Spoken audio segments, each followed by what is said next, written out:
Roberto, doutor Roberto Rich. Tudo bem, Badia Sade? Me ouve bem? Olha, Legal. vou aqui falar o que eu sei sobre você. Doutor Roberto Rich é um neurologista, mas antes disso, ele é um ser humano incrível, uma pessoa de uma generosidade impressionante, tanto que todos os domingos, não sei há quantos domingos, ele tem feito lives no Instagram, na sua conta, e esclarecendo tantas síndromes, né? E muitas, né, doutor? A gente tá muito desfalcado desses conhecimentos, né? Sim, são geralmente tidas como raras e às vezes até não são mesmo tão raras, mas raro é o diagnóstico, né? O que mostra, às vezes, como está cru ainda, né?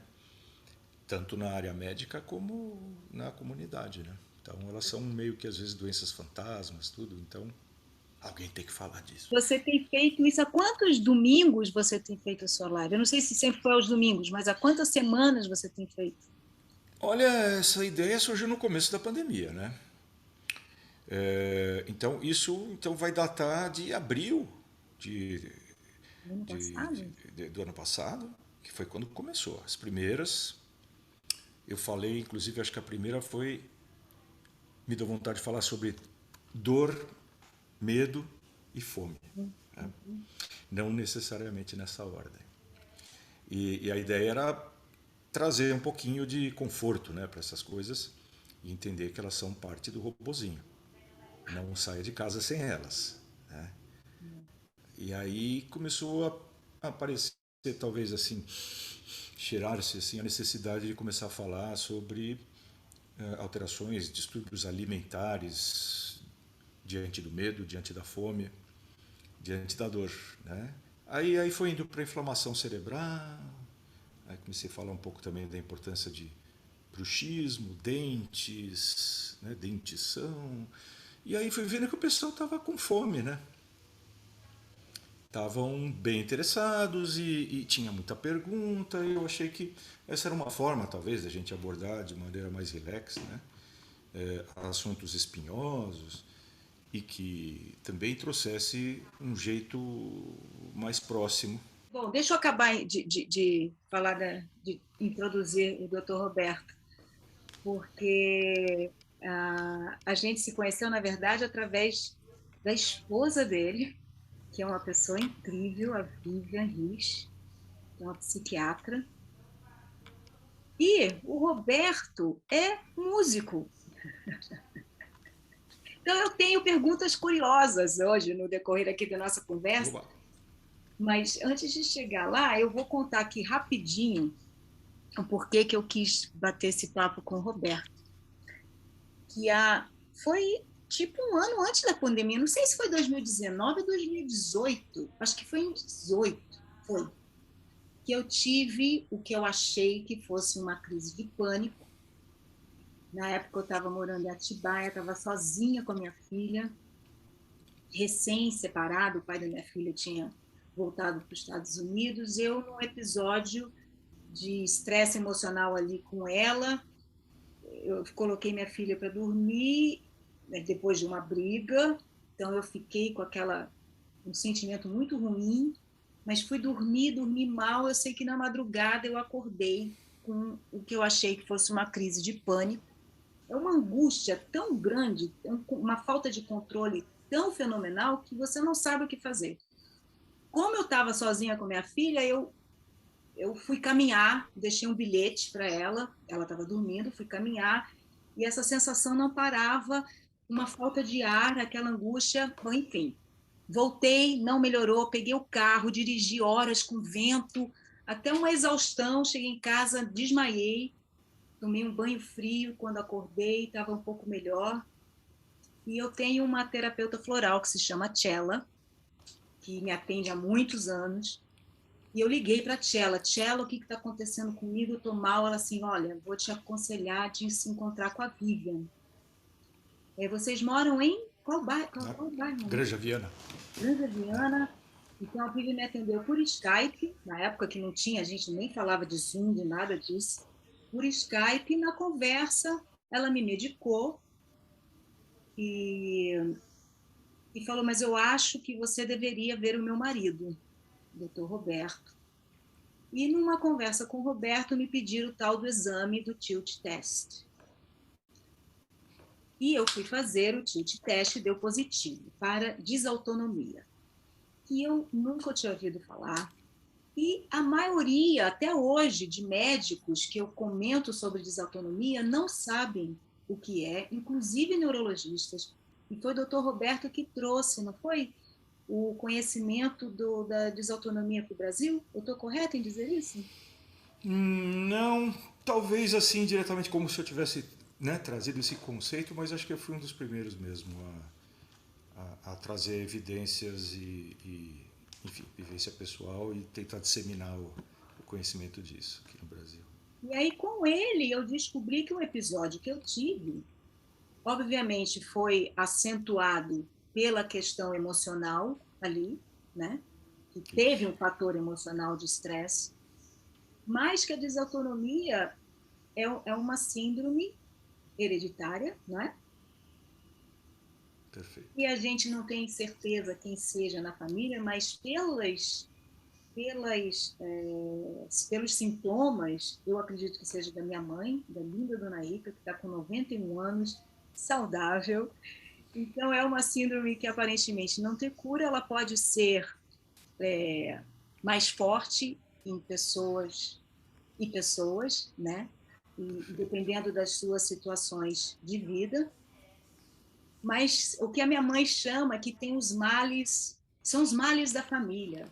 Então, todo mundo tem cãibra pra caramba, tem má circulação, tem pressão baixa, então levanta, todo mundo fica tonto. E aí a minha mãe, doutor, ela quando eu estou vivendo com ela aqui agora há quase 2 anos por conta da pandemia, eu vim para cá, né, para São João do Boa Vista. Então, eu brinco com ela quando ela reclama de alguma coisinha, eu pego um caderno imaginário e anoto assim, ó, mais uma, o que eu vou esperar, né? Mas ao mesmo tempo, eu vejo que na simplicidade dela, ela tem uma vida que ela conseguiu o equilíbrio ali, né? Ela vive. Mas conta nas suas palavras aqui o que é essa tal de desautonomia que me levou a pensar, inclusive, que eu tive uma crise de pânico. Perfeito. O termo, né, desautonomia, ele é um termo abrangente. Quando você fala síndrome, é um conjunto de sinais e sintomas, não necessariamente uma doença. Então, síndrome pode ser, dentro desse conjunto de sinais e sintomas, algo proveniente de uma doença. Entretanto, o que a gente vai chamar de síndrome é aquele conjunto de sinais e sintomas que surge e no caso, não sendo pelo pânico, né?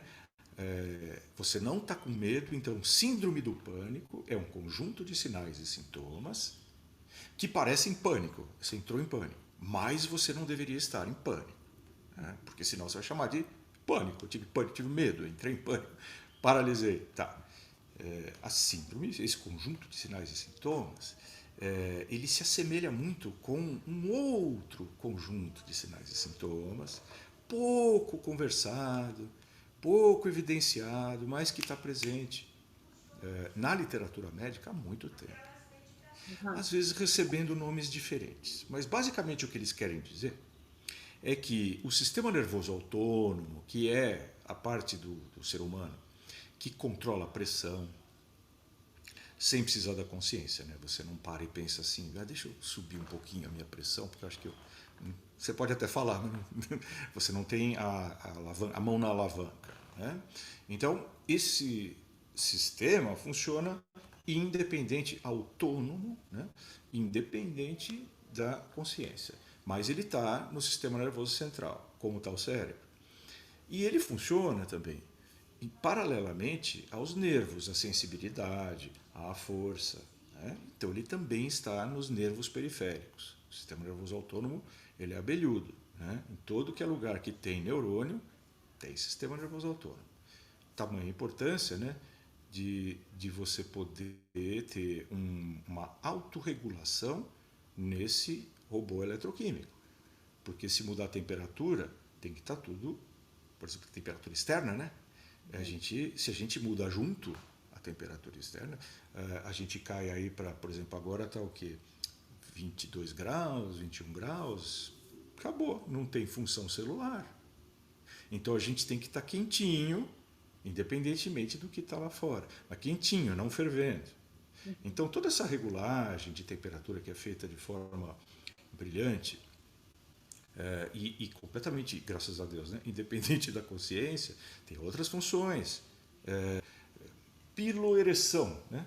Os pelos, o famoso arrepio. O que serve o arrepio? Uai, quando está frio, o que você quer justamente é tentar reter o calor para ele não ir para o ambiente. Então, piloereção, a circulação vai para dentro, não para fora. Então a pessoa está pálida. Né? Imagina, a pele é o maior órgão do corpo humano. Se você espremer o que de sangue tem na pele agora, né, vai sair 1,5 litro ou mais. Né? Então, quer dizer, esse órgão ali, se você tiver como negociar o quanto de sangue entra e o quanto de sangue sai na pele, você tem aí nada, 25 a 30%, né, do sangue circulante. O resto vai para o cérebro. Os outros órgãos estão dividindo todo o resto. Então veja só a importância de você ter acesso a essas eclusas, para você regular onde está indo o teu líquido e com que temperatura. Né? E graças, eu falei, se deixasse para a gente operar a temperatura interna, imagina só, né, Badi? Agora eu quero, sei lá, vamos baixar um pouco a temperatura interna, né? Mas aí você não vai raciocinar direito, né? Porque, então, todo esse conjunto de ações feitas pelo sistema nervoso autônomo pode parecer emocional puramente.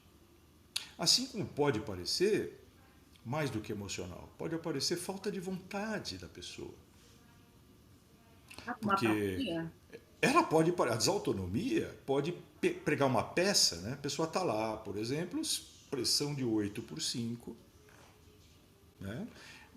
Sentada numa cadeira. Na hora que ela levanta e o fluxo sanguíneo não acompanha, né, o cérebro, tem tontura. Aí a pessoa vai falar, pô, nossa, eu não estou com força para fazer, acho que eu não sei se eu quero fazer isso, eu não sei se é os sinais dos tempos ou Deus está mandando um sinal, alguma coisa que você vai tentar projetar porque você não monitora, você nem pensa na existência do sistema nervoso autônomo como sendo algo que está dando um resultado inadequado. Agora, a tua percepção é de não ter força. Isso piora para mim em dias quentes. Então, Perfeito. isso também é um fator. Toda vez que você tiver que negociar mais com o meio ambiente, ou menos, né? Vai ter diferença, mas negociar mais quer dizer, você sai muito frio, putz, o desautonômico tem problema. Né? Muito calor, o desautonômico tem problema. Então, o que é isso, né? Esse conjunto de sinais que está ligado ao sistema nervoso autônomo, que controla de maneira independente, né, o quanto está teu batimento cardíaco, a pressão medida no braço, o fluxo sanguíneo cerebral, tudo isso daí são muitas e muitas informações. Né?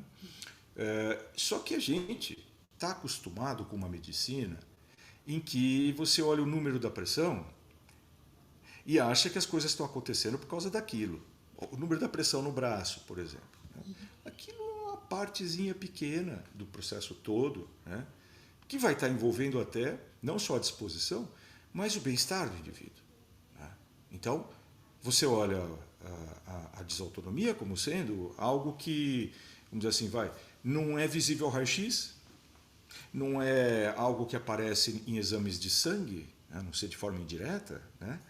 Então, a presença no dia a dia de sinais e sintomas que são atribuíveis a esse sistema, pressão baixa, pressão alta, sobe, sua demais, não sua, febrinha, febrinha, uma bochecha vermelha, outra não, mão gelada, pé gelado. Essas coisas são, que nem você falou sobre a sua mãe, né? Coisa da família. Minha avó tinha isso também, claro, é hereditário. Então, você vai atribuindo sempre sintomas da desautonomia a outras coisas, mas não, elas não são outras coisas. Então, dentro desse universo, desse conjunto de doenças, cujo grupo é denominado como um guarda-chuva, que é aquele guarda-sol, sabe, de hotel, né? Todo mundo embaixo daquele guarda-sol de hotel dá desautonomia. Aí você vai ter várias doenças que causam, se expressam com desautonomia, enfim, delimitando um grupo de pessoas desautonômicas por razões diferentes, tá? E que expressam será um jeito comum, vamos dizer assim, de passar mal. São aquelas pessoas que, quando tem muita gente, não vai dar certo, né? Mas não porque é claustrofobia. A pessoa pode achar que ou vai contar para um vizinho ou para um psiquiatra. Eu não posso ficar num lugar muito cheio. Ok, então você tem agorafobia. Não, pode ser desautonomia. Pode ser agorafobia. Só tem que considerar que aquilo possa ser gerado por uma outra situação, uma outra Não, doença, até mesmo uma situação hereditária. por que eu não entendi aqui, por que se sentir no meio de muita gente Pode pode ser ser desautonomia. confundido? Por quê? Eu perdi. Isso. Quando você tem muita gente, especialmente num lugar fechado, você vai ter uma súbita elevação de gás carbônico. Entendi. Aí a pessoa respira o gás carbônico e olha que interessante, Badir. Nós não temos, dentro do robozinho, sensor de oxigênio. Não tem, mas tem sensor de gás carbônico. A gente pode pensar, puxa, o arquiteto ali esqueceu alguma coisa. Afinal das contas, a gente precisa de oxigênio. Claro. Tá, quando você analisa o ar ambiente, o oxigênio tem o quê? 30% no ar. Né? Então, quer dizer, para nós que nascemos nesse planeta, né, até a gente descobrir como fazer o oxigênio 100%, né, oxigênio ele é uma parte do que... Nitrogênio, tem mais nitrogênio no ar do que oxigênio. Então, a gente ter sensor de gás carbônico faz a seguinte lógica. Né? Se eu paro de respirar, sobe quem no organismo? Sobe o gás carbônico. Se eu paro de respirar, não estou trocando, não entra oxigênio, é verdade, mas sobra gás carbônico, que ele é produto da queima, né, do metabolismo. Então, o tempo todo você está produzindo CO2.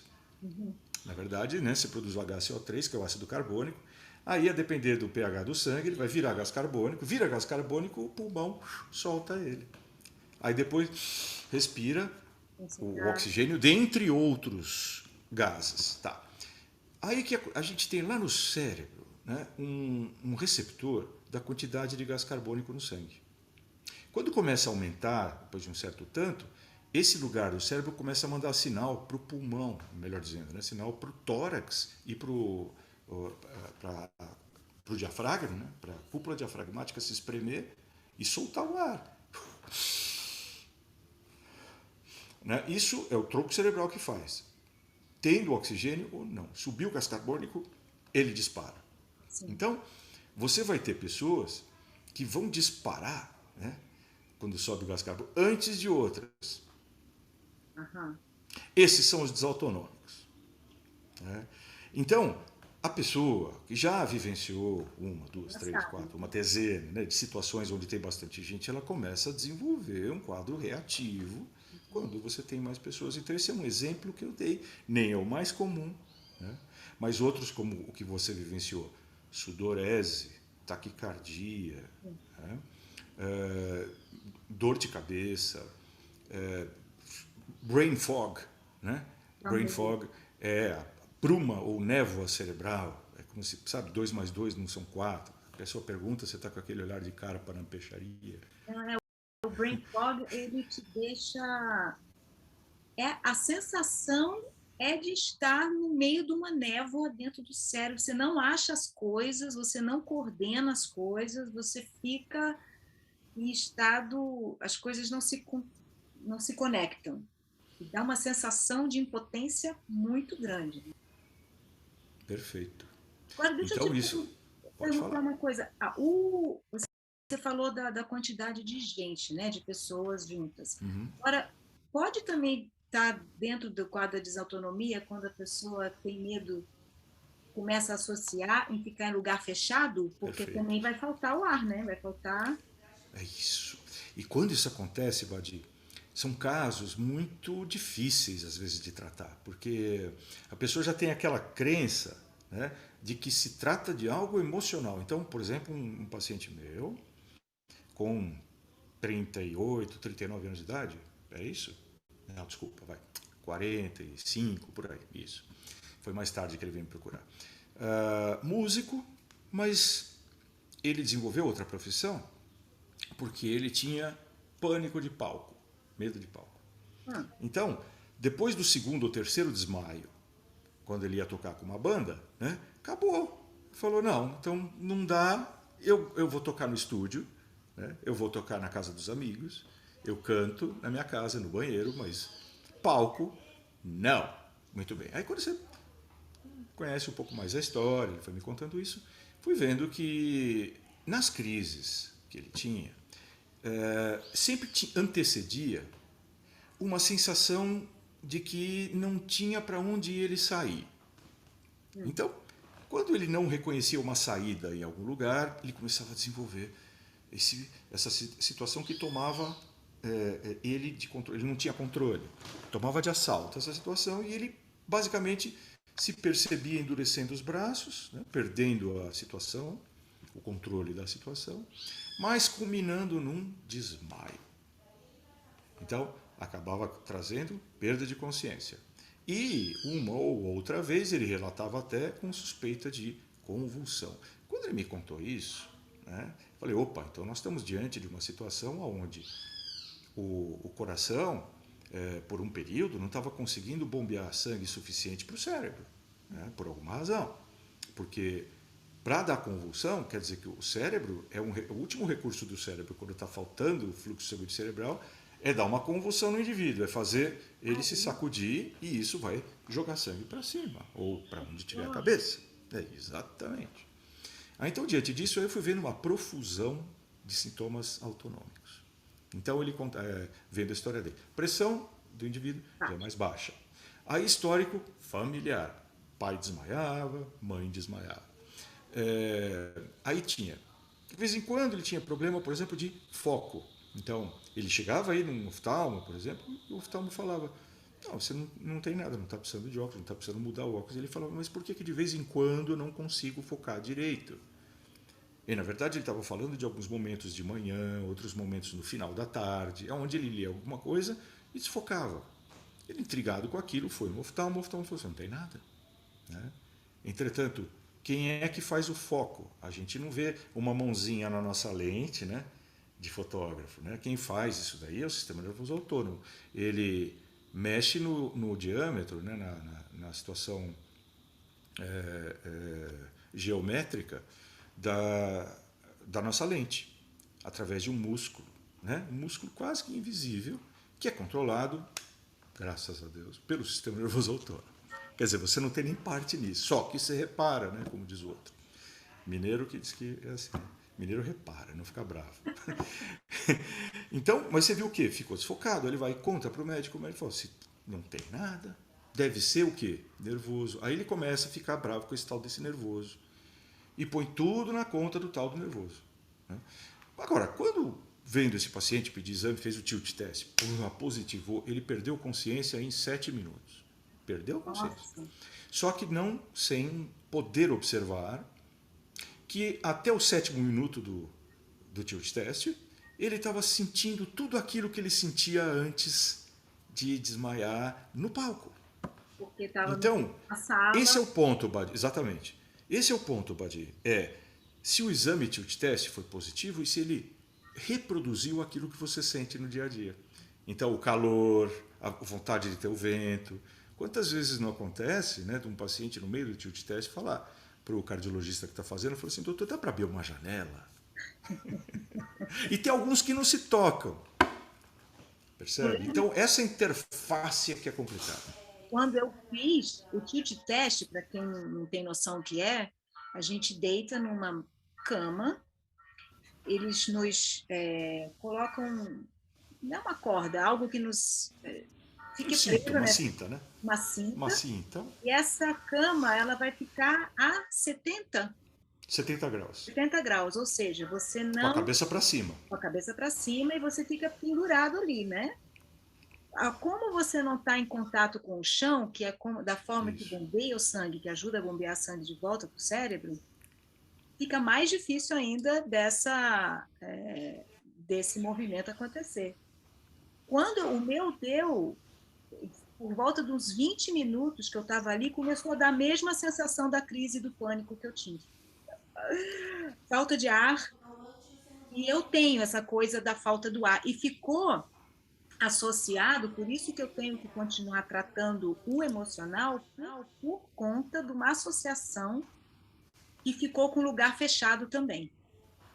Assim, se eu não tinha, mas, por exemplo, eu fui outro dia numa festa, entrei no banheiro da festa super músico, todo mundo curtindo e tal, fui na festa, tinha uma exposição dentro do banheiro, eu estava curtindo a exposição, aí fui sair do banheiro, estava trancada a chave, se quebrou. Eu já estava um tempão ali dentro curtindo. Quando eu percebi que eu estava trancada, na hora sumiu todo o ar do universo. Perfeito. Já não tinha ar. Perdeu o controle. Já perdeu o controle, já começa a dar um desespero, já começa a bater na porta, pelo amor de Deus, tem que sair daqui. Então, tem que ter um processo também acompanhado para você conseguir se acalmar nesses momentos e saber que está tudo bem. Isso. Que é o tal do controle. Então você tem aquela flutuação de algo dentro do seu aparelho, né, que é autônomo em relação à tua consciência e que está fazendo um monte de comportamentos, produzindo comportamentos. Se você tivesse ali, onde você estava, e provavelmente tinha um espelho, né, um banheiro, tem um espelho, você vai se olhar, você está pálida. Com certeza, Você sudorese está na hora. pálida. Na hora, Fria né? e suada. Exatamente. Exatamente. Ali, você até, por exemplo, pode até pensar na situação, poxa, olha, não tem ninguém me vendo, porque se tivesse alguém me vendo, ainda era pior. Né? É. Mas, claro, você não estaria em lugar fechado. Então, assim, a condição era tal que você, psicologicamente, pensou, eu não tenho saída, né? Eu já não tinha antes, tudo bem, mas eu agora tenho mais um descontrole, né? Por exemplo. E aqui naquele momento pode ser o que faltava para, vamos dizer assim, o coração acelerar um pouco mais. Então, aí vai a questão do conceito do gatilho. Né? Muita gente fala gatilho, gatilho, gatilho, mas o gatilho ele não vai fazer bang se não tiver bala na arma. E o gatilho vai fazer clique. Então, quantas e quantas vezes você já não teve cliques em outras situações, mas por não ter bala não fez bang? Que situações são essas? Ah, sei lá, você viu uma pessoa estranha na rua, parecia estar olhando para você. Ah, clique. Né? Ah, nossa, o sinal está aberto para mim e veio um carro do outro lado. Clique, clique. Agora, bang ele vai fazer aonde? Né? O bang vai acontecer a depender, né? Tendo bala na agulha é o quê? Uma situação a mais. E para os desautonômicos, esta é já a tal da situação a mais. Eles têm uma carga maior sobre o sistema nervoso autônomo, que fica o tempo todo trabalhando um pouco a mais do que os outros. Então, você vê assim que o cérebro tem duas alavancas, né, para lidar com, vamos dizer assim, com a energia da movimentação. Duas alavancas. Numa alavanca, ele acelera tudo. Então, é o sistema nervoso simpático. Ele empurra essa alavanca, eu fujo, eu corro, eu escapo, eu brigo, eu discuto, um monte de coisas eu aciono. Né? Com toda uma mudança condizente do ponto de vista do sistema, né? Para suportar aquilo. Então, as artérias vão ter dilatação nos músculos, mas não na pele, porque precisa ter sangue no músculo. Então ele vem da onde? Né? Então, ele não é o Congresso Nacional. Então, esse sangue tem que vir de algum lugar. Aí vem da pele. Né? Então, aí, sua na mão, o animal está com uma patinha, né, mais molhadinha para ele poder pegar e escapar mais rapidamente do predador e assim vai. Então você está equipado com um monte de mudanças comportamentais acionadas pela alavanca, Para fugir. né, do simpático. Né? Agora, a outra alavanca, que também é necessária, exatamente para poupar energia, que é o pé no freio, que é o sistema vagal. Esse sistema aqui, quando ele é acionado, pô, esquece tudo. Aquela correria, o coração vai cortar pela metade a frequência cardíaca. Consequentemente, a pressão arterial vai diminuir, né? Entretanto, as alças intestinais começam a se mexer, promovendo um ambiente mais propício para a digestão, né? Cadê o sangue que ia para o cérebro? Nessa hora ele vai ser roubado, um pouquinho dele vai ser roubado. Então, você vai tentar fazer um cálculo matemático numa situação como essa, a temperatura cerebral vai estar mais baixa, não vai rolar, né? Agora, você acha que pode estar na hora de você correr a São Silvestre, mas você precisa combinar com os russos, né? Então, o problema do desautonômico é esse, precisa combinar com os russos, porque de repente não está acontecendo aquilo para o qual o seu corpo deveria estar preparado caso ele executasse o que a sua mente precisa, o objetivo dela. Então, o desautonômico acaba vivendo uma situação muitas vezes, né, de desacoplado, né, porque ele não sabe se vai ter energia. Começa, ainda mais numa situação caótica dessas, né, vai tudo indo para a gaveta do emocional. Só que aí não resolve. Então você vê pessoas com desautonomia chegando na terceira, quarta década, quinta década de vida, né, não cientes de que passaram um perrengue danado por questões que, vamos dizer assim, não tinham natureza necessariamente emocional e que, se fossem lidadas de outra maneira, poderiam ter poupado muitas situações de aperto. E quais E são essas também, outras maneiras? exato, então porque você vê, por exemplo, né, quando você fala da sua mãe e sabe que ela teve uma vida onde a pressão arterial de vez em quando caía, podia desmaiar, podia passar mal, aquela coisa, né, do sistema nervoso, né? Às vezes a pessoa tendo uma vida regrada, dorme sempre na mesma hora, acorda sempre na mesma hora, se alimenta de maneira adequada, não falha nisso, né? E tem muitas vezes uma vida pacata onde você não muda a altitude, a pressão atmosférica, o tipo de clima. Então você vai perceber menos na vida dessas pessoas transtornos do sistema nervoso autônomo. Né? Eu fico imaginando nos tempos do corpete como é que era. Né? Aí fiquei imaginando, mas depois li um livro, né? Não lembro exatamente agora, né? Quando se contava quantas donzelas desmaiavam, né? Com frequência ao tentar colocar o corpete como ele era à moda anteriormente. Então, de novo, combinar com os russos para ver se dá. Então, aí você pega, por exemplo, uma enfermeira, paciente minha, enfermeira do Einstein, enxaqueca que nunca passava, pressão arterial caótica, quadro desautonômico, tilt teste positivo em 10, 15 segundos, morava com os pais em Cubatão e trabalhava no Einstein todos os dias. Pensa só, né? Tá, deslocamento de pressão atmosférica diário 2 vezes por dia. Então, quer dizer, o sistema nervoso autônomo de uma pessoa assim vai estar trabalhando muito mais, produzindo muito mais adrenalina, com consequências disso, né? Quer dizer, você começa a ter efeito colateral da adrenalina, náusea, né? Náusea, tremor, sobressalto, né? Batedeira no peito. Então, com esses sintomas, claro, o diagnóstico é fácil. Você está estressada, você estressa. Tome um antidepressivo ou tome esse remédio para você dormir melhor à noite. Quando você vai ver, o paciente está cronicamente abafando uma situação que, se tiver ciente disso, uma meia elástica pode resolver. Olha uma só. meia elástica. Acabou a angústia de separação. Os tratamentos da desautonomia, pelo menos o que foi feito comigo, né? Eu tomei por um tempo Selozop Metoprolol. e adotei uma dieta que é a dieta da enxaqueca, apesar de não ser uma dos sintomas que eu tenho. Eu não tenho enxaqueca. Isso. Mas eu tomei a dieta que são evitar os alimentos que têm flavonoides, que são os queijos, os vinhos, a uva, né? Portanto, vinhos, vagem. Boa! E eu evito. O vinho agora lá em Portugal foi difícil, viu? Mas na medida do possível. E basicamente foi estar atenta, por exemplo, eu fui fazer, quando eu vou fazer caminhadas com os amigos e tal, eu tenho a consciência, às vezes eu fico cansada antes deles, e não é que eu não tenha preparo, mas nessa hora eu não me culpo, dizendo, eu sei, não, Isso. é por conta da desautonomia, tá tudo bem, você tá mais cansado e você precisar parar mais vezes do que as outras pessoas.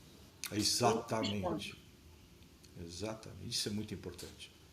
Eu acho que você tocou no ponto crucial do ponto de vista de tratar alguém com desautonomia. A consciência é fundamental. Porque senão a pessoa não sabe nem como manejar esse tipo de dificuldade. Ela tenta não demonstrar para os outros esse cansaço, porque afinal, quantas vezes na vida uma pessoa desautonômica se pegou tendo menos, entre aspas, energia, né, do que as pessoas que estão ao lado, em situações bizarras, assim, do ponto de vista de, se você pensar no estresse, né? Normalmente, os pacientes com desautonomia, especialmente a desautonomia primária, ligada à enxaqueca, não necessariamente com dor de cabeça, né, como você, onde pode exatamente, aquilo permeia a vida toda, né, da pessoa, e vamos dizer assim, aquele cansaço começa a surgir, mas você não vê os outros cansados, você não vê esses sinais nos outros, então você se esforça. Essa é outra situação que a gente vê que os pacientes autonômicos têm do ponto de vista de personalidade. Eles vão mais longe, eles brigam mais com eles mesmos, eles se empurram mais ainda, até por não saber que estavam carregando esses grilhões por tanto tempo, né, e que eventualmente não, vamos dizer assim, não lhe pertence, como diz o bispo. Só que pertence, né? Está lá. É um passageiro, vamos dizer assim, de 120 quilos no teu carro, que é invisível. Se acelera, o teu carro não tem a mesma resposta. Ou então, eu costumo brincar, porque vamos dizer assim, uma situação correlata, né? Cada vez está menos comum de você ter carros com mudança de marcha manual, né? Mas imagine você saindo de terceira. Põe terceira marcha sem querer, ao invés de primeira, É. e tenta sair, né? Muito Né? desautônomo Exato. vive. Exatamente. Não, né? Agora, aí você fala, ih, esse carro está com problema. Deixa eu acelerar bastante, né? Que eu vou tentar sair. Puxar bem devagarzinho a embreagem, você até consegue. Na terceira marcha, mas é de manhã até o negócio acontecer. Aí, de repente, lá pelos 30 km por hora, por aí, a terceira marcha é boa. Aí você vai. E não tem nada mais. E aí, o que era aquilo? Ah, é preguiça, eu não estou bem, você acha que eu não estava afim de ir nesse trabalho. Aí você começa a achar uma outra forma de explicar este mau desempenho, né? Mas também cabe ao desautônomico ter um desempenho excepcional em outras circunstâncias, né? É aquela coisa, aquele carro stock car, né? Ele é a carroceria do carro normal, só que é tudo pintado, né? E leva para Interlagos, o pessoal faz aquele preparo ali no motor, né? E o carro vai de 200 a 515 em 2 segundos. Agora, se você for usar aquele carro na rua, sai de Interlagos com ele na rua, no primeiro farol ele morre. Sim. Então, quer dizer, há uma mudança na curva de potência que você não pode negociar. Então, o desautonômico, às vezes, é aquele cara que tem um desempenho fantástico em algumas circunstâncias, multitarefa, faz um monte de... Aliás, eu conheço alguém assim que eu estou vendo. Multitarefa, não sei, às vezes eu fico pensando, respirando eu sei que ela tá, né? Mas enfim, vamos lá. Aí você vê aquele desempenho maciço, brutal, e aí quando para aquilo tudo, é aonde o desautonômico não se dá bem. Então aí, de repente, feriadão, hoje eu vou poder dormir, né? Aí acorda com aquele cabo de guarda-chuva na boca, né? Tentando lembrar quanto é 2 mais 2. Sem energia até para escovar os dentes. Vai tomar um banho? Nossa! Imagina o sistema nervoso autônomo, como é que ele vai desempenhar para controlar a tua temperatura interna se ele está cansado. Aí você começa a tomar um banho quente, por exemplo, né? Você falou do banho gelado, né?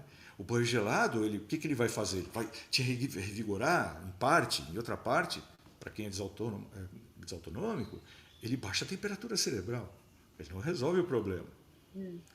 Então, porque o problema da negociação continua existindo. Então, esse é o ponto da consciência, né, onde a pessoa, sabendo o que é a desautonomia, ela tem uma bala na agulha. Um clique e faz bang. Uhum. Então, esse é sempre alguns aspectos não medicamentosos, não especificamente de tratamento, que nem você falou, do metoprolol. O metoprolol, ele justamente, ele produz uma situação, então lembra lá desse braço aqui, que é o sistema nervoso autônomo simpático, né? Que produz adrenalina. O metoprolol, dependendo da dose, ele breca um pouco isso aqui. Uhum. Ele não deixa isso aqui ficar muito forte, porque ele justamente é um bloqueador de adrenalina, né? Bloqueador beta. Tem o alfa bloqueador, o beta bloqueador e assim por diante. Então, ao fazer isso, eu reduzo a náusea, eu reduzo o sobressalto, aquele primeiro impulso, porque o sistema nervoso autônomo está condicionado a responder tipo stock car. Uhum. Aí, você utilizar um medicamento beta-bloqueador seria como se você levasse ele de volta ali para o mecânico da Fórmula 1, da Stock Car, e fala assim, não, põe ele agora na situação normal, vai, que agora eu vou para casa com ele. Olha só que beleza, aí vai dar certo, não vai morrer no... Né, Badi? Então, aquele desempenho incrível que pode acontecer de 200 a 512 e tudo, né, ele às vezes não é sustentável dentro desse sistema da desautonomia. É isso. Então, por exemplo, eu queria muito poder fazer as minhas apresentações, os meus shows, durante muito tempo, tipo, aerobicamente, andando para Sim. cá, correndo para lá, cantando, e não consigo. Então, não é por conta de falta de preparo mesmo, é porque fisicamente. Agora, seria possível. Acendeu a luz. Vivian, Vivian, a luz! Seria, seria possível um treinamento que me possibilitasse chegar nesse lugar? Ou é uma operação assim fenomenal que realmente não vale a pena tanto esforço? é, primeiro, né, Vadir, acho que assim, muito provavelmente você já tem feito isso há bastante tempo. Você foi aprendendo, né, a conseguir aproveitar o máximo possível de uma energia e passar até um pouco do ponto, algumas vezes, né, e ver que, pera lá, eu preciso treinar um pouco isto, né? Então, o que é esse treino? Me capacitar, né? O que é a capacitação? É uma ótima pergunta. Capacitar o sistema nervoso autônomo, a gente consegue de algumas maneiras. Uma delas, aquela lista que eu te passei, de alimentos a serem evitados, condutas a serem evitadas, né? Como, por exemplo, tentar não ficar muito tempo sem comer para depois comer bastante. Tentar justamente não ficar muito tempo dormindo mal para depois dormir bastante. Então, quer dizer, você fazer irregularidade de horário de sono, de alimentação, né, e de atividade física, consequentemente, vai sobrecarregar o sistema nervoso autônomo. Então, condutas do dia a dia que possam poupar isso, visando essa questão, são inteligentes e funcionam. Mas também não resolvem tudo, né? E quando toda vez que você tenta furar esse limite, você acaba pagando o preço de ter falta de energia depois, porque, vamos combinar, não é só essa alavanca que o cérebro tem, ele tem a outra. A outra é o sistema vagal. E ele aciona toda vez que esse daqui estiver causando uma situação de trabalhar no seco. Então, assim como um automóvel, estou com pouca gasolina. De repente ele te deixa na mão. O carro pode ser um Mercedes 500 e não sei quanto SLE, sem gasolina, né? Parou. Ou, se ele é elétrico, né? Sem energia.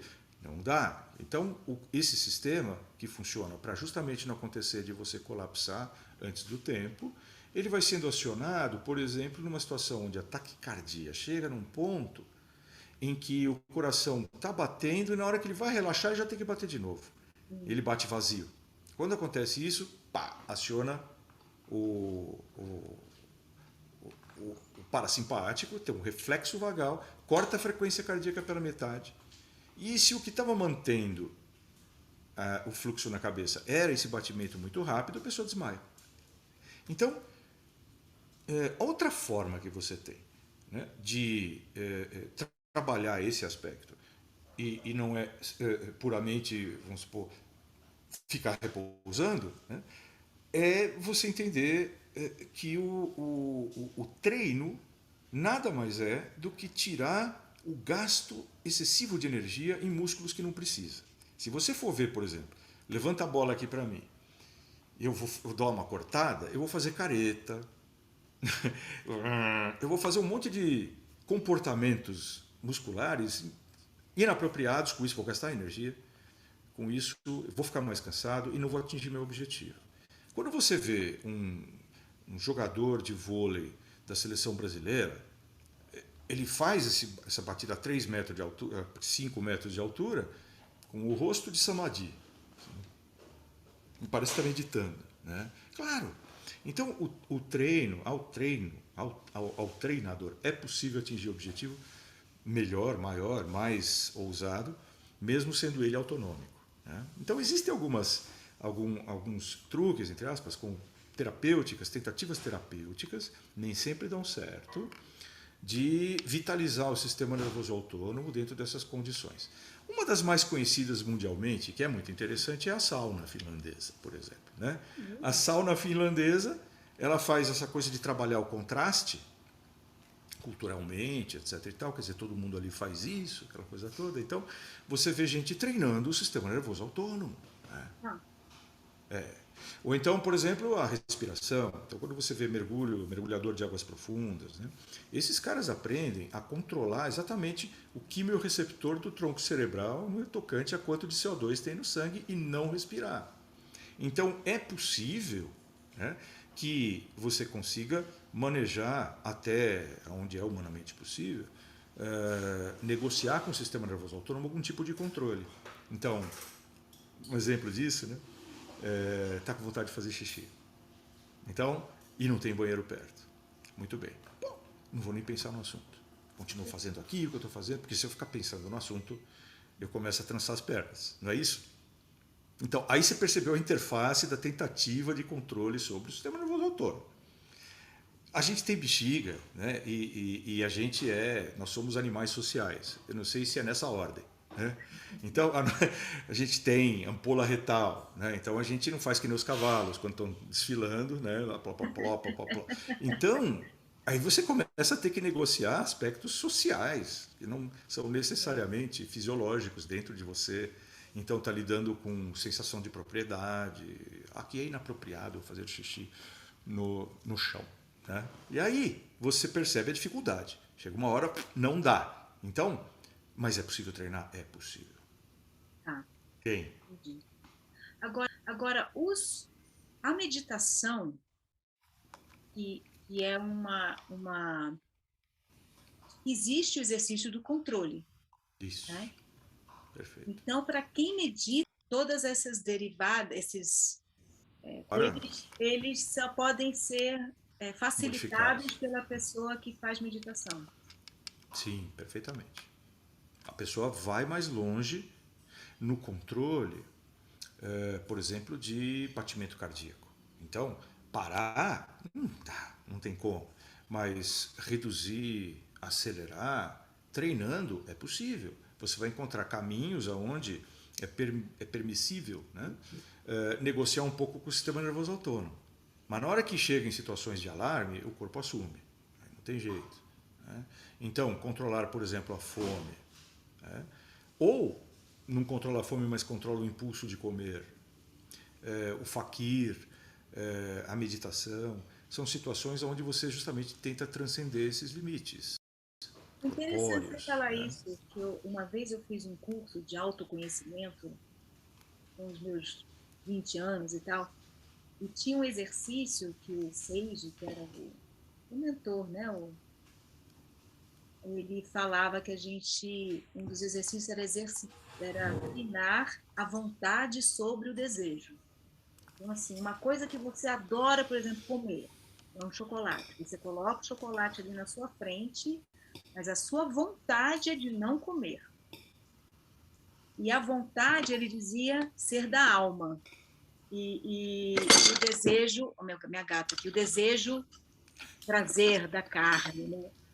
E você, então, exercitar essa vontade era exercitar a sua alma, que eu acho que, traduzindo aqui para a nossa conversa, seria para esse controle de uma forma mais ampla do cerebral mesmo, né? Perfeito, Badi, porque, por exemplo, para a neurociência, né, fica aquela questão, aonde está a alma, né? Para a neurociência, aquilo que faz o cérebro único está nas conexões, não está dentro do neurônio. Está nas conexões que são possíveis, as relações entre esses neurônios, que vai depender também do tipo de vida, das conclusões que você tirou, da tua carga, vamos dizer assim,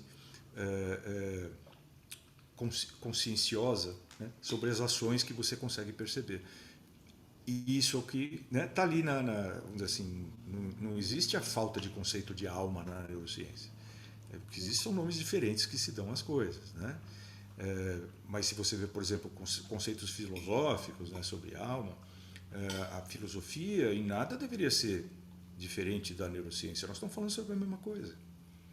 E a questão muitas vezes é essa, é nominativo. Eu estou lidando de um outro jeito. É possível ver Nietzsche no cérebro, né? É possível ver em certas escolhas, né? É possível você ver também, né, aonde nasce a sensação da transcendência do comum ao divino.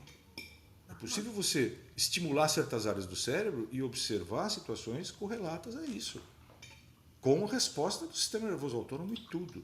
Agora, dizer que tudo isso está no cérebro e não está em nenhum outro lugar, né? Vamos deixar isso para uma outra consideração, porque aí você vai discutir sobre coisas que não interessam à partida. É o tapetão, né? Então, o time tal lá ganhou o campeonato no tapetão. Tá, então não foi jogo. Coisas do jogo é diferente, né? Então, no jogo a gente vê isso, que as conexões entre os neurônios é justamente a conversa, né, entre as informações, de maneira a você dar o seu total. Você amarra do seu jeito. Cada tênis é amarrado do seu jeito. Uma pessoa amarra do jeito, outra pessoa amarra de outro. Você vai ver, sempre tem diferença. Uma Agora, deixa mais lacinho, outra deixa menos. aí vem, então, engata, né? Eu falei que ia te perguntar alguma coisa, porque você também é músico, né? Você toca contrabaixo. Que maravilha. E aí, qual que é o papel da música? Qual que é aonde a música influencia nesses processos todos?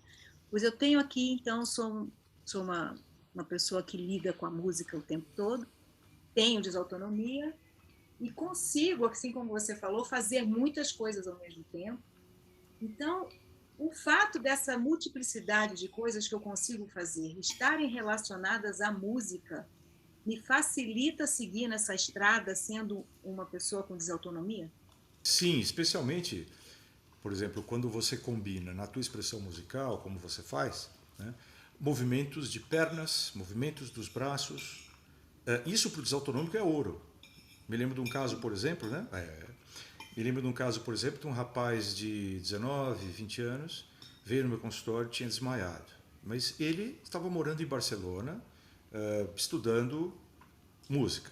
E veio visitar os pais no fim do ano e chegou aqui, desmaiou e os pais trouxeram para mim. Curiosamente, ali tinha a seguinte situação, né? O rapaz, eu perguntei para ele, mas e lá em Barcelona, como é que é? Ele, não, estou bem lá, não tive nada, passei lá um ano, não tive isso aqui é alguma coisa psicológica do Brasil, alguma alergia, não sei o que e tal. E eu falei isso para ele, certo, mas o que você, qual instrumento que você toca? O que você faz lá, né? Ele no começo ficou meio assim, tá, qual é a diferença que isso faz, né? Eu falei, Isso não, tem me a fala, ver? qual é o instrumento? Ele falou, bateria. Eu falei, haha. Sentar na bateria para ele é terapêutico, Sim. porque ele está mexendo em panturrilha, está mexendo com os braços, está fazendo assim com ritmo, controlando a respiração, trazendo, né, daqui do plexo até para cima, né, pela veia cava, voltando o sangue com fluxo, com riqueza de abundância de sangue. Né. Parou aquilo, aí tinha o quê? Tinha bala na agulha. qualquer gatilho poderia trazer uma situação de aumento de frequência cardíaca, tal, que aí o coração bate a seco, reflexo vagal, pumba, desmaia. Aí eu falei assim, bom, você vai fazer um exame, eu falei para ele do tilt test, e o garoto falou assim, mas eu já fiz esse exame. Eu falei, é mesmo? Chama, tilt test. Eu falei, puxa, você tem o resultado? Ah, foi normal. Aí eu falei, tilt test normal, poxa, você tem para me mostrar? Aí o pai falou assim, olha, eu tenho. Então, e o pai morava meio perto, falei, deixa aqui no meu consultório. Aí acabou a consulta, aquela coisa toda, aquela desconfiança toda, que negócio é esse, desautonomia, né?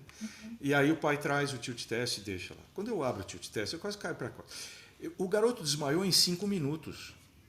E como é que deu normal? Consulta seguinte, minha querida. Aí ele volta, né, no retorno, eu falei, gente, que história é essa de tilt normal? Ah, doutor, não é normal desmaiar no tilt test? Eu falei, não. Ah, mas o cardiologista falou que sim. Aí eu falei, bom, peraí, né? Então por que pediu, né? Nossa. Então às vezes tem isso, você chegar numa situação onde, com tudo explícito, mesmo assim não foi compreendida a situação, garoto me desmaia, e aí o que é isso, né? Deve ter uma epilepsia, alguma coisa nisso mesmo. Nossa. Então, quando o corpo produz situações de melhor negociação do fluxo sanguíneo do que você parada, né? Então realmente ela ajuda. Agora, ela ajuda também em outros aspectos, né? Eu acho que é a questão vamos dizer assim, de você ir um pouco além, de você se forçar sempre um pouco mais no limite, né? De você perceber que sacudir o corpo te ajuda, ficar parada não te ajuda. Então o teu corpo vai aprendendo, até do ponto de vista inconsciente, vamos dizer assim, né? Quais são aqueles movimentos que ajudam. Aí você ter uma boa mobilidade corpórea vai ajudar também. Né? Aí você ter um nível de sensibilidade que os desautonômicos frequentemente exibem. Né? Você vai perceber que você tem fotofobia. Fotofobia é uma situação onde, no claro, quem tem fotofobia tem que tapar o olho, tem que pôr alguma coisa para escurecer, porque não consegue lidar com aquela luz. E o que é isso? A íris não consegue fechar direito. Então, a mesma coisa a audição. Então, hiperacusia. É muito comum o paciente com desautonomia perceber que ele ouve a pessoa cochichando e que aquilo até irrita. Né? Outra coisa que o desautonômico vai perceber muitas vezes é cheiro, né? Me faz passar mal, por exemplo. Então, as sensações, os estão sentidos amplificadas. estão, entendi, São amplificadas. ligados à arte, né? A arte é uma avenida de 7 pistas, né, para uma situação como essa. Né? Sim. Doutor, a gente está Esse é um conversando, aspecto importante. a gente está conversando há quase 1 hora aqui. Sim, sim. Eu sei que você vai fazer a sua live. A gente não falou sobre distonia focal.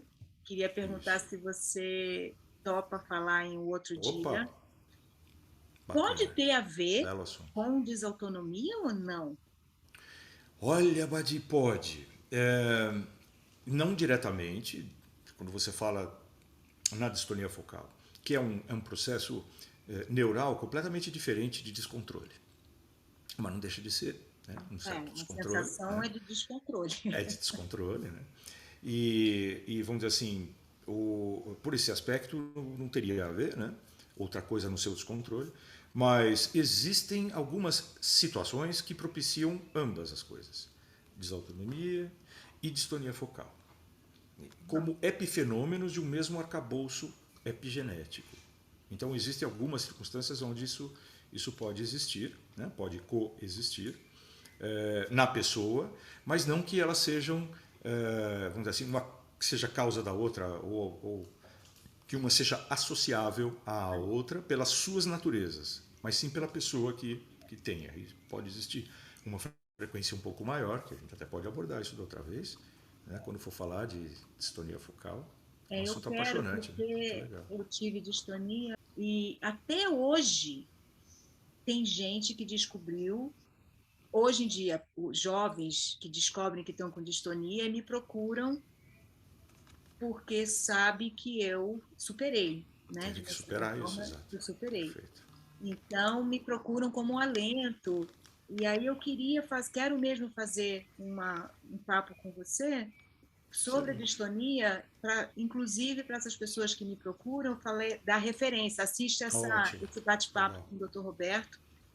Muito bom. Mas fechando a nossa desautonomia de hoje, faz um resumo, porque assim muita gente que está assistindo, que vai assistir a gente, é desautônomo e não sabe, E está não sendo sabe. tratado de forma inadequada.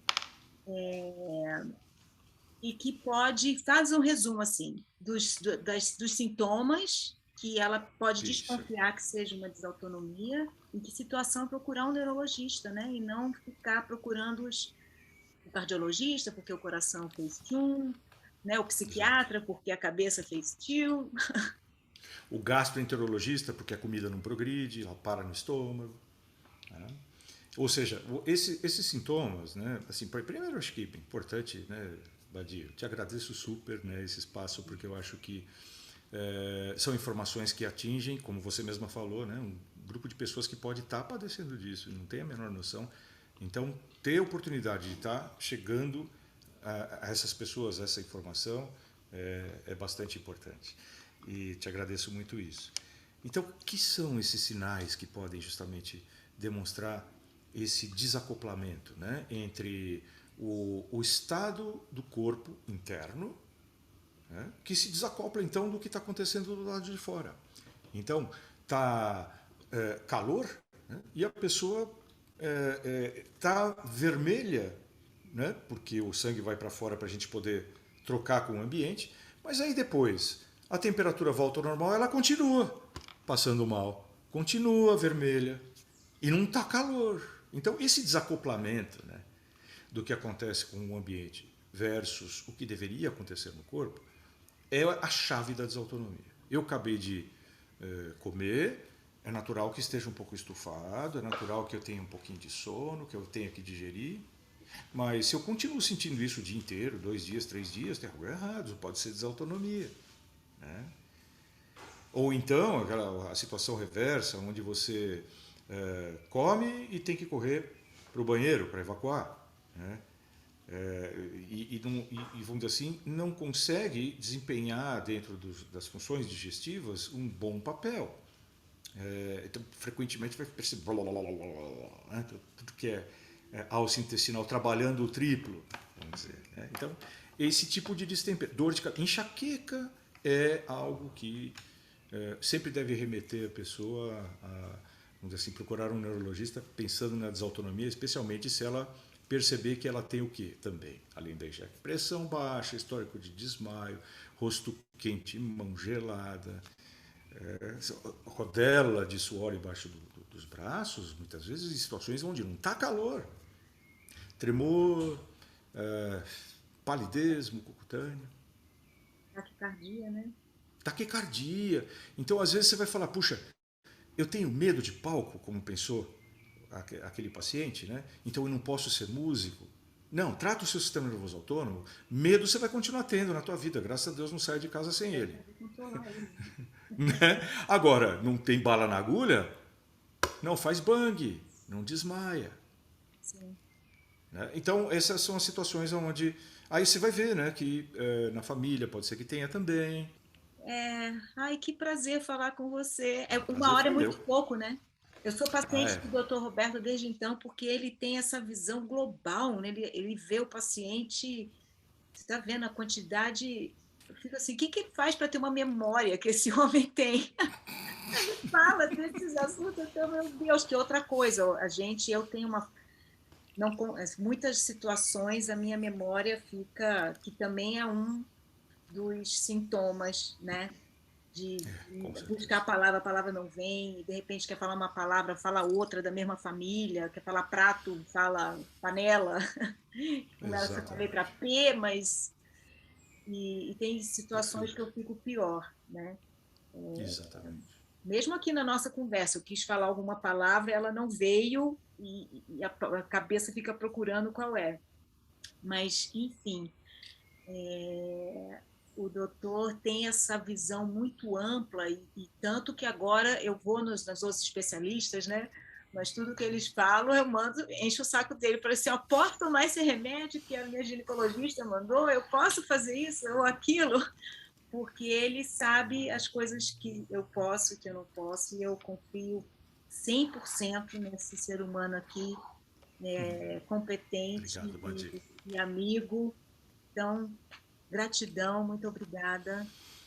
Obrigado. Eu que agradeço muito tanto esse espaço aqui, essa generosidade tua e o teu sorriso maravilhoso, a tua música, você, né? E que maravilha que é poder estar aqui junto com você. Te agradeço novamente. E aí a turma toda que está te assistindo. Eu vou deixar aqui nos comentários, nos meus descritivos aqui, o contato. Pode deixar seu contato, né? Pode sim. Beijo a todos. Beijo, tchau, tchau, tudo de bom.